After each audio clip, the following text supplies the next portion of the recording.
लो यार तुम मावे के लड्डू खाओ। यार ये तो सारा डिब्बा खाने के बाद भी मन ना भरने का, और तू आधा आधा दे रहा। मैं खा ले बस। चलो यार आज आइस पाइस खेल लेंगे, तेरे घर को भी कोई ना आएगा, बचपन की भी याद आ जाएगी।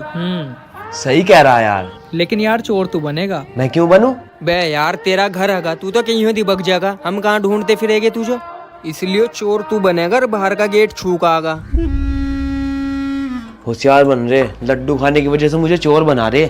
मैंने भी ताले में बंद कर दिया, जा रहा मैं गेट छूने और दिबक जाओ फटाफट। La mattina mi sono alzato, bella ciao, bella ciao.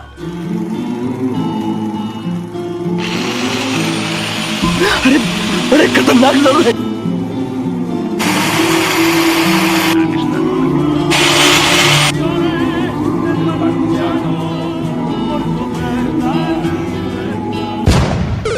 क्यों रे?